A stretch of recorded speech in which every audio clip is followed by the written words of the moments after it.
10월 9일 금요 새벽 기도에 나오신 우리 모든 성도님들 주님의 이름으로 환영하고 축복합니다.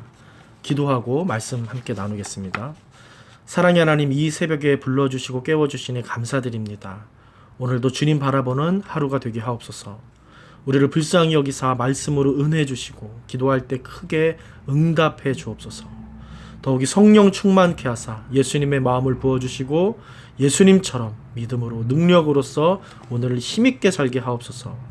우리 모든 성도님들의 인생과 가정, 일터와 사업장을 주님의 오른팔로 굳게 붙잡아 주옵소서.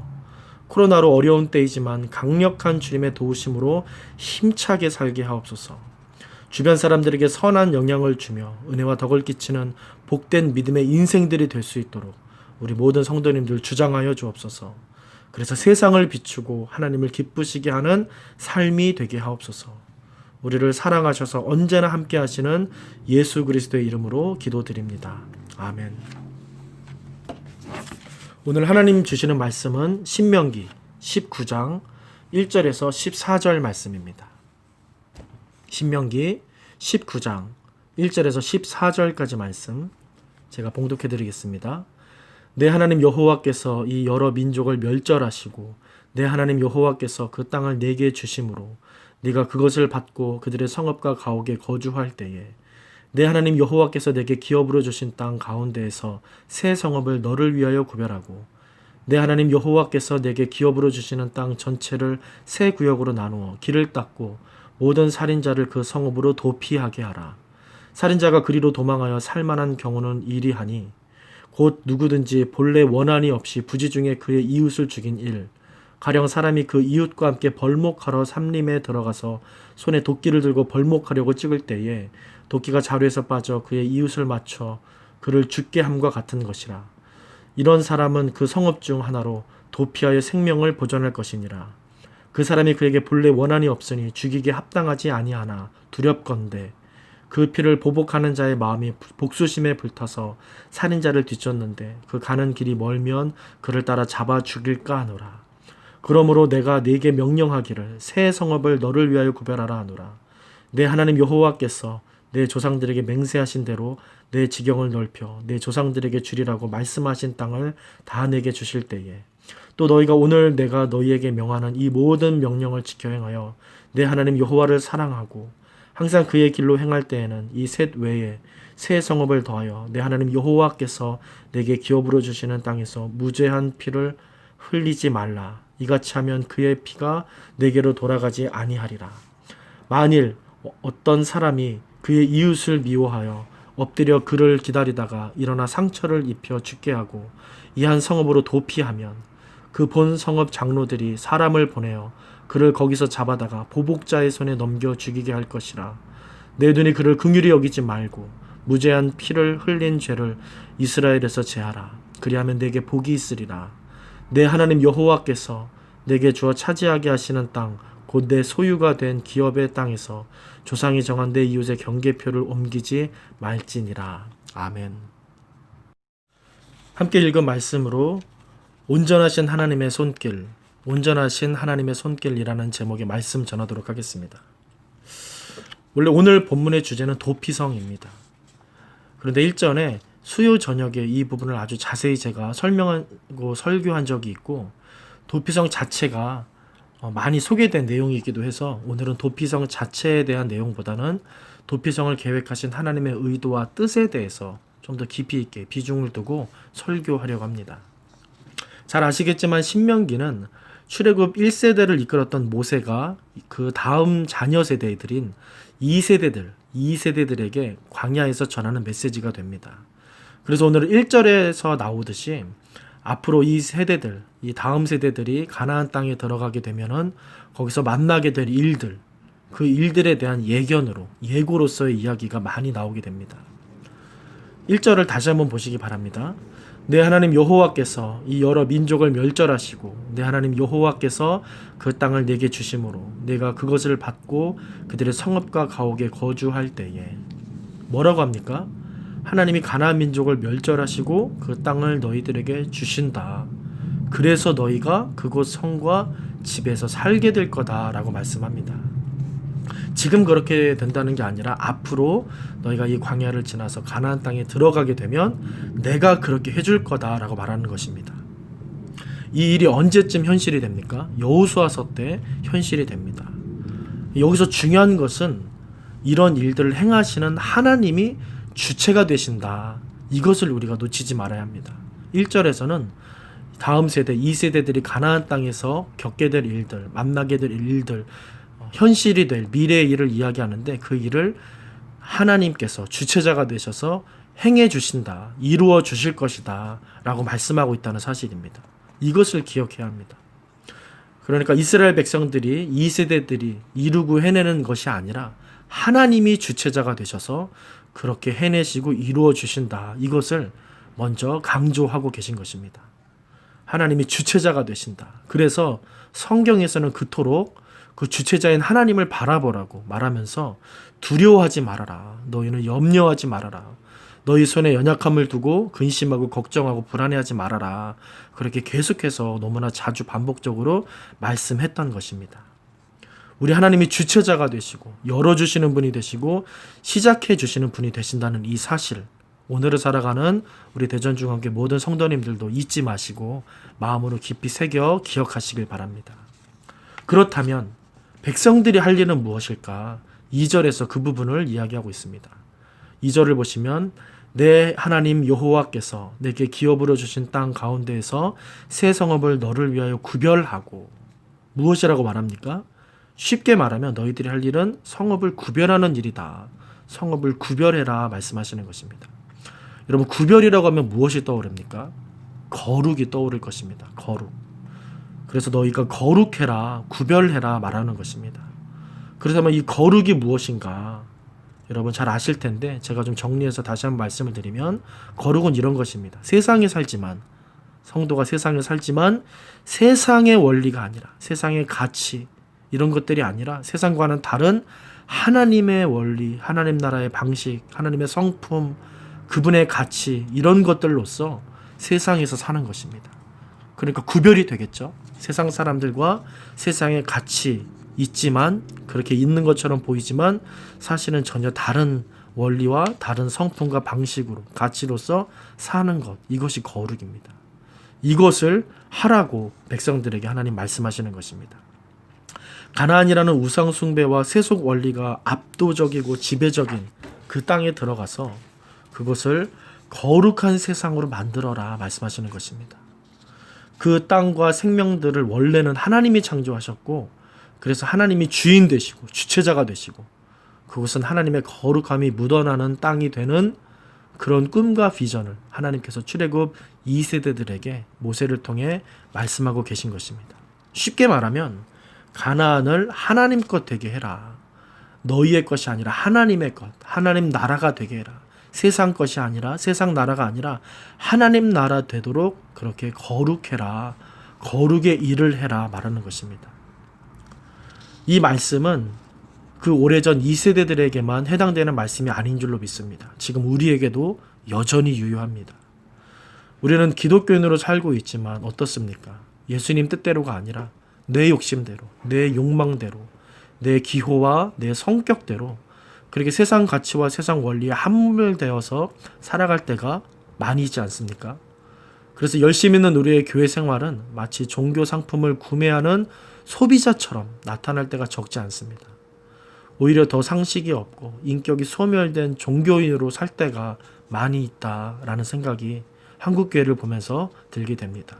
우리 성도님들 주님 앞에 겸허한 마음을 가지고 이 부분을 스스로 하나님 앞에서 그렇게 진지하게 돌아보시기를 바랍니다.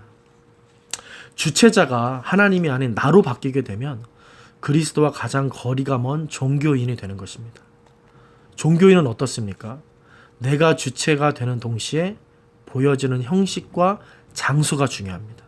그래서 보여지는 형식과 장소만을 구별합니다. 이것을 구별하고 이것을 거룩하게 그렇게 종교화 시킬 뿐입니다. 내용의 구별, 내용의 거룩은 그들에게 중요하지 않습니다. 주체가 나이기 때문에 나의 열심이 핵심이고 전부가 됩니다. 나의 일, 나의 성과, 나의 신성함과 특별함을 위해 신이 존재하는 것입니다. 그래서 종교가 필요하다 그렇게 여기는 종교인들의 모습인 것입니다. 우리는 이 주체에 대한 생각을 항상 회복해야 합니다. 일을 시작하시고 이루시는 분이 하나님이시다. 이 사실을 기억하고 선포하는 삶을 살아야 하는 것입니다. 그래서 우리는 거룩해야 하는 것입니다. 거룩하게 하나님을 드러내고 하나님을 나타내며 세상 사람들이 자기의 가치, 세상의 가치를 내세우고 자랑할 때에 우리는 스스로를 낮추고 참된 가치가 되시는 하나님을 드러내는 일, 그렇게 구별되는 삶, 그런 거룩한 삶을 추구해야 하는 것입니다. 그래서 예수님은 작은 일에 충성된 종을 칭찬하시면서 그 종에게 큰 일을 맡기시겠다, 그렇게 말씀하셨던 것입니다. 우리는 자꾸 큰 일, 눈에 보이는 일, 건설적인 일들에만 관심을 가질 때가 많이 있습니다. 그런데 성경을 읽다 보면 하나님이 우리에게 요구하시는 일들은 그런 것이 아니다라는 생각을 할 때가 많습니다.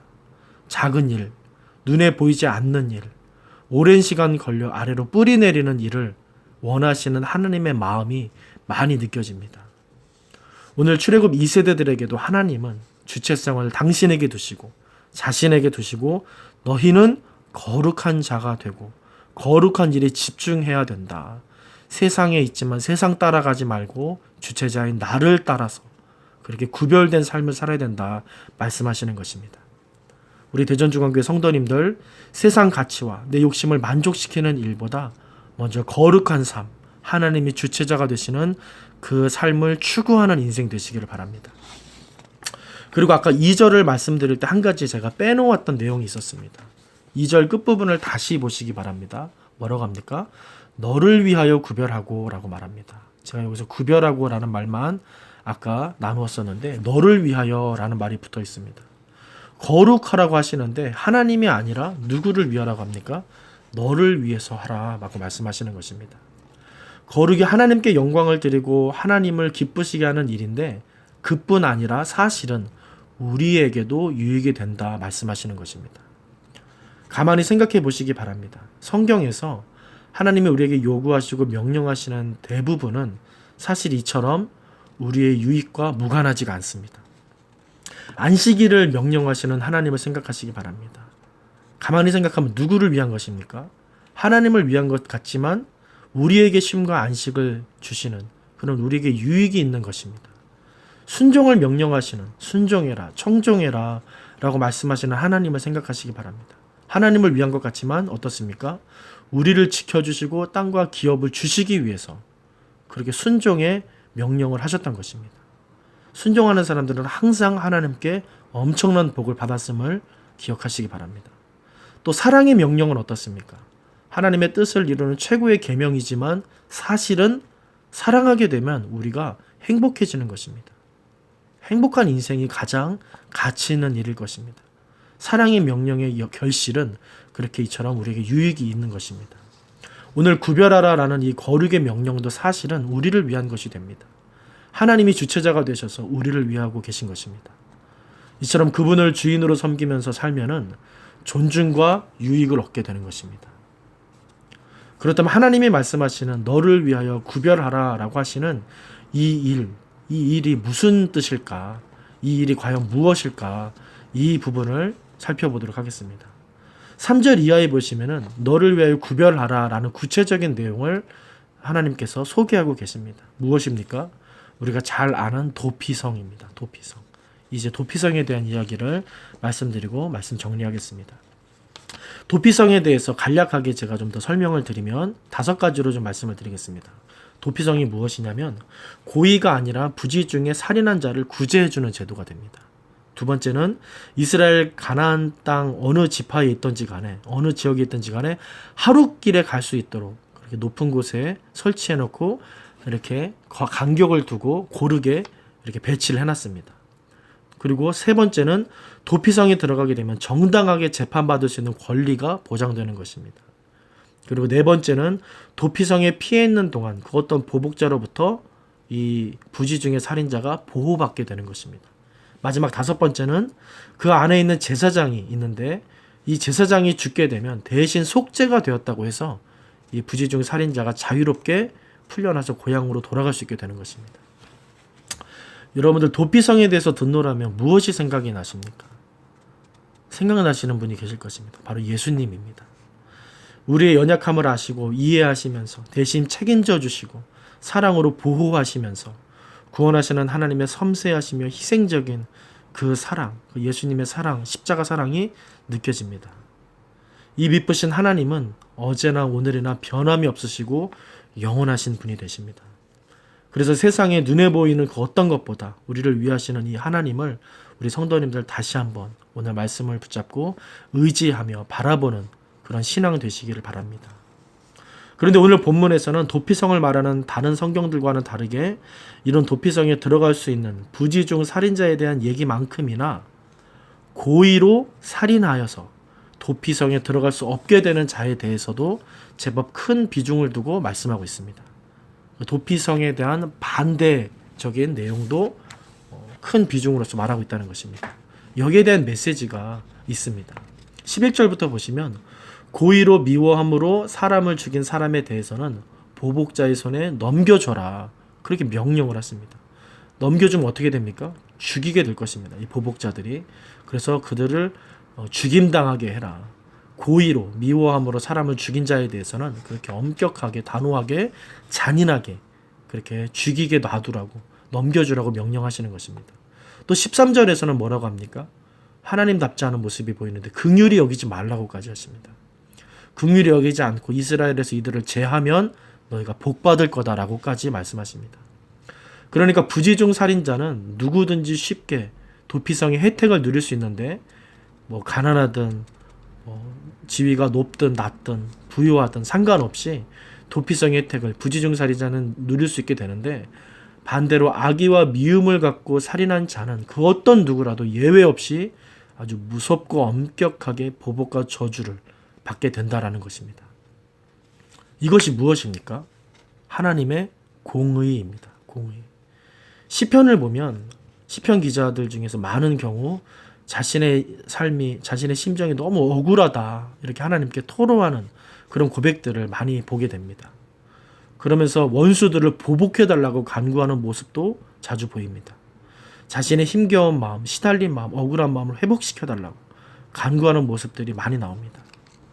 그런데 이것은 사실 사적인 간구가 아니었습니다. 하나님의 공의를 이 땅에 이루어달라고 간구하는 믿음의 고백이었던 것입니다. 하나님의 공의가 임해서 이 땅에 평강이 임하게 해달라고, 그리고 내 심령에 내 마음에 믿는 자들의 마음에 그 인생이 평강이 임하게 해달라고, 하나님 나라 되게 해달라고, 거룩하게 해달라고 간구했던 것입니다. 오늘 본문에서 말하는 맥락과 같은 것입니다. 사랑은 모든 것을 용서하는 것이지만 공의를 전제해야 되는 것입니다. 그럴 때 하나님 나라 샬롬이 임하게 된다는 것입니다. 공의가 없는 사랑은 어떻습니까? 불행과 억울함과 한을 남기는 가짜 사랑이고 거짓 사랑인 것입니다.